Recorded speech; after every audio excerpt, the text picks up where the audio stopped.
Don't depend on other, believe on yourself. हम लोग पढ़ रहे हैं हेरेडिटी। हेरेडिटी में अभी हम लोगों ने बहुत सारी चीजें पढ़ी थी। क्या क्या पढ़ा है आप लोग थोड़ा सा रिवाइज करो। हमने पढ़ा वेरिएशन, वेरिएशन का भी पढ़ा आपने, एक्यूमुलेशन। अच्छा वेरिएशन क्यों जरूरी है? हाँ, फॉर द सर्वाइवल। एक्यूमुलेशन और वेरिएशन, चेंजिंग इन्वायरमेंट में आप सर्वाइव कर सको। फिर हेरेडिटी पढ़ा। हेरेडिटी क्या होता है? जीन्स का ट्रांसफर है, कैरेक्टर्स का transfer from one generation to next generation. इसके बाद हमने ट्रेड्स पढ़े। ट्रेड्स दो टाइप से हो जाते हैं, इनहेरिटेड और जो हमें अपने पेरेंट्स से मिल जाते हैं वो क्या कहलाते हैं? इनहेरिटेड। तो इस इन्वायरमेंट में आकर हमने अब इसके बारे में, हेरेडिटी के बारे में, इनहेरिटेंस के बारे में सबसे ज्यादा जो हम लोगों को लॉज दिए या फिर कैसे कोई फॉर्मेशन जो उनका नाम क्या है? मेंडल के लॉज पढ़ने हैं। मेंडल के कौन सा लॉ इन्होंने क्रॉस कराया? Monohybrid cross, dihybrid cross. तो मोनोहाइब्रिड क्रॉस में क्या आता है? फिनोटाइपिक रेशियो सेकंड जनरेशन का 3 रेशियो। इसमें क्या आता है?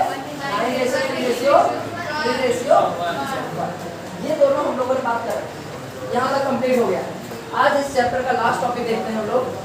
The title of the topic is title of the topic is sex determination. If you are having insert to open it.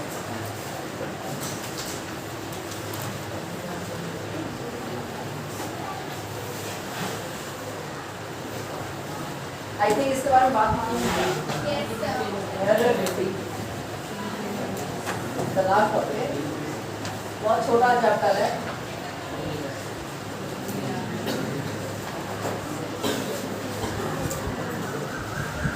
We must have the idea of the two sexes participating in sexual determination. Reproduction must be somewhat different from each other for a number of reasons. Our sex is of a newborn individual determined. चलो इसको direct करते हैं। क्या है देखो होता क्या है?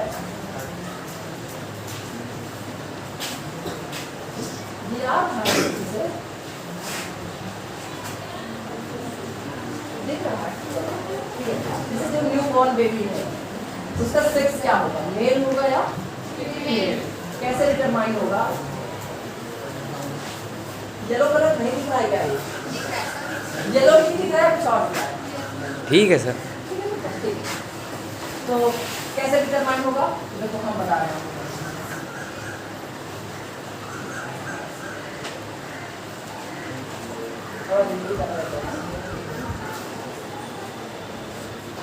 ह्यूमंस में अगर बात करें तो दो टाइप के पेरेंट्स हैं।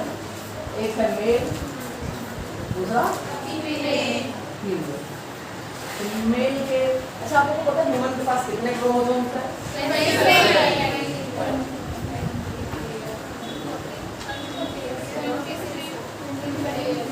23 पेयर,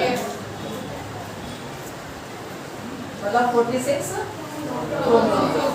मेल फीमेल में 22 same, 22 pair same.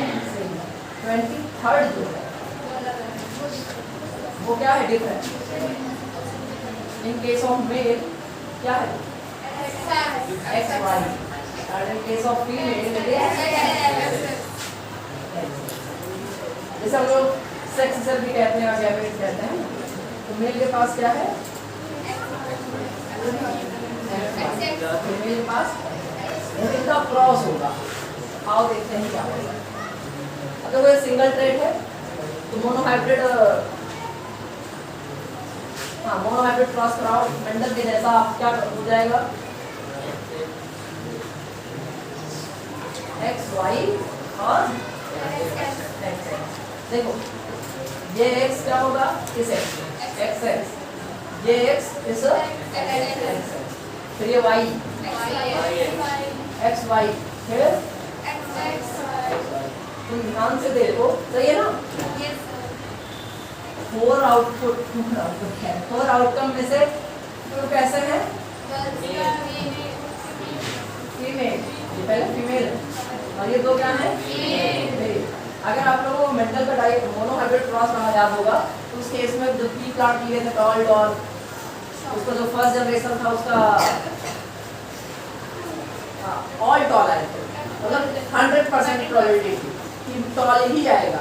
But in case of human 50% male 50% female आने की प्रोबेबिलिटी होती है। तो we can easily determine by this method, this is called as the self determination, जो कि बोर्ड्स में पूछा जाता है डायरेक्ट 2 नंबर में, 1 नंबर में, 3 नंबर में। अब आप बताओ 50-50 चांस है 100% चांस है?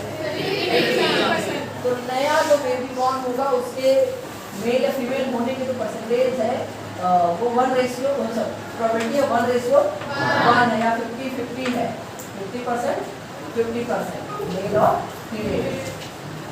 बाकी एक और क्वेश्चन बहुत अच्छा है, बहुत हॉट क्वेश्चन होता है वो पूछा जाता है, जैसे आप में तो शायद नहीं है बट कई बार जैसे केस स्टडी आ जाता है या फिर उसमें आ जाता है वैल्यू बेस्ड क्वेश्चन कि क्या फीमेल को जो क्या कहते हैं उसे ब्लेम किया जाता है बिकॉज ऑफ गर्ल चाइल्ड, क्या वो सही है या नहीं? Because there is a great possibility, there is an equal possibility for both male and female, but फिर भी क्या कहते हैं मदर्स को नहीं करना चाहिए ब्लेम या गर्ल्स को फीमेल्स को नहीं करना चाहिए। ओनली रीजन क्योंकि उनके पास केवल और केवल एक ही क्रोमोसोम है, it's the father, it's a male which determine the sex of the baby. बात समझ रहे हो नहीं? सारी गलती किसकी होती है? बट एजुकेशन इतना लो है हमारे देश का, सारी गलती किसकी हो जाती है? It's the only father which have the क्या कहते हैं power to determine the sex of the baby, simple. But फिर भी इसीलिए एजुकेशन इंपॉर्टेंट है, आप लोग पढ़ने के लिए। बाकी अब तो इक्वल राइट्स है ना, हमारी सोल्जर मोटो से कम थोड़ी ना है, वाले मोटो चलते हैं, अच्छा ये सब जागरूक कर रहे हैं, बट अभी भी रूरल एरिया में बहुत दूसरे लोग, अभी भी आप लोग अगर न्यूज दिखाई देंगे, you are in the 10th standard, that's why you don't know the harsh reality of our society. तो जब तक जानोगे तब तक आप एक्सेप्ट कर चुके हो। जो हमारा नया फोन होता है ना, ये एक्सेप्ट नहीं करता।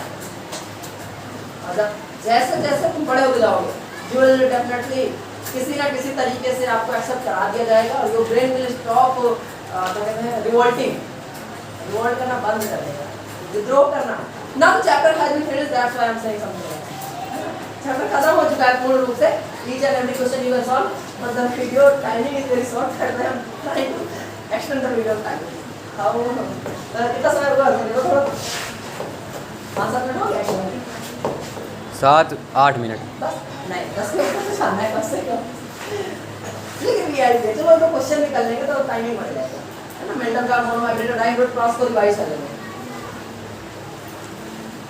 तो इट्स नॉट क्या कहते हैं, हाँ आप लोग इस चीज़ का ध्यान रखना, जैसे जैसे आप बड़े होगे ना, बहुत सी चीज़ों के लिए आपका ब्रेन मतलब विद्रोह करने को बंद कर दिया जाएगा, उसमें आपकी गलती नहीं है, उसमें आपकी गलती आई नहीं, गलती किसकी है?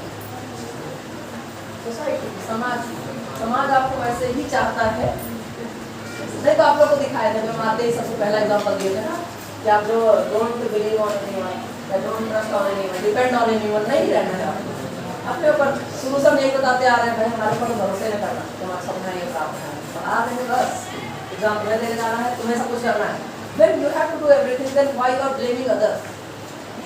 Every action is in your hand, सब कुछ तो तुम्हारे हाथ में था, हमारे ऊपर तुम यकीन कर रहे हो तो तुम कर रहे हो, it's you who is deciding that I have to believe on this person or not, तुम थे डिसाइडिंग फैक्टर। हमको कहाँ से बना दिस थिंग, थोड़ा सा क्रिटिकल थिंकिंग को ले जाओ, हर जगह आप डिसाइड कर रहे हो हर चीज़ को।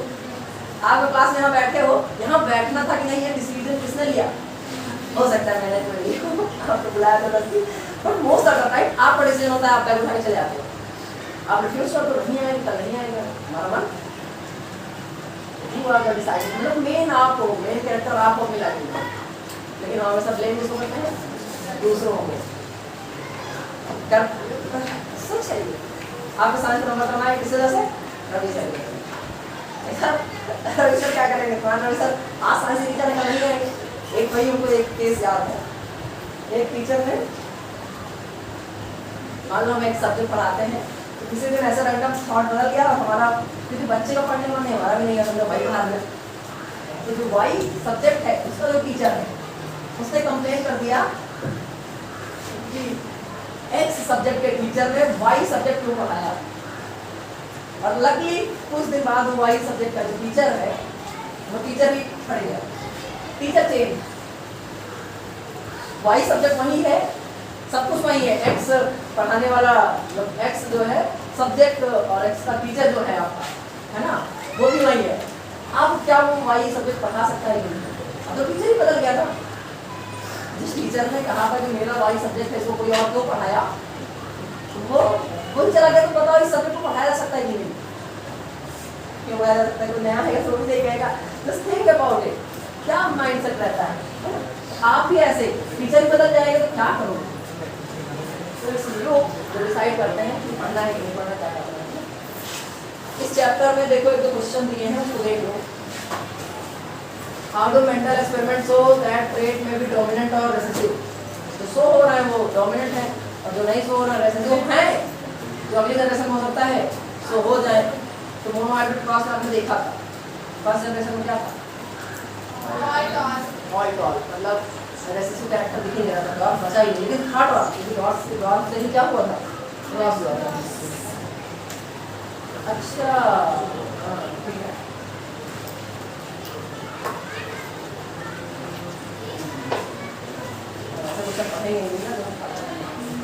अगर आप लोगों को वेरिएशन का वो एक्यूमुलेशन याद हो तो बताओ। एक्सरसाइज में क्वेश्चन दिख रहा है आप लोगों को?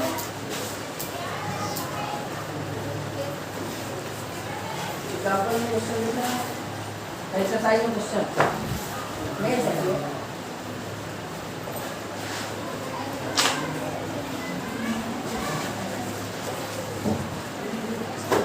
नहीं सर देखो इवोल्यूशन के भी क्वेश्चन है। पहला क्वेश्चन देखो क्या दिया है, Mendelian experiment consisted of breeding tall pea plant bearing violet flower with short pea plant bearing white flower.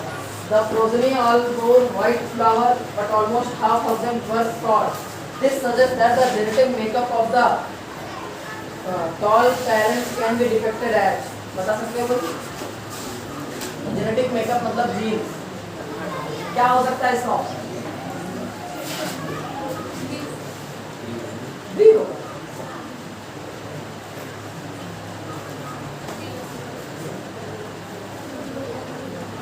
Violet flower आया, ठीक है, फिर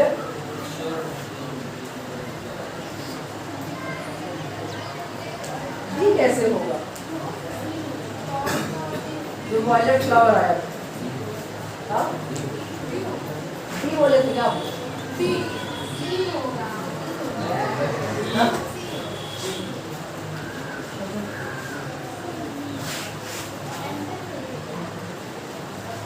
तो पहले देखते हैं क्या क्या रखा है आपको, वैसे हवा तीन मत मारा करिए। वजन ऑल बोर्ड वायलेट था,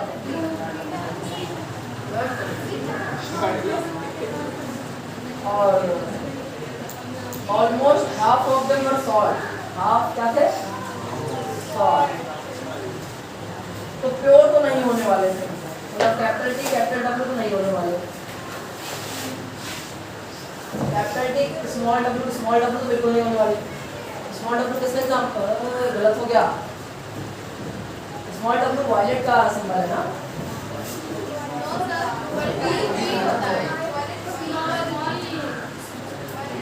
इसमें तो स्मॉल की है ही नहीं। इस केस में व्हाइट आपका क्या है? डोमिनेंट, व्हाइट डोमिनेंट है।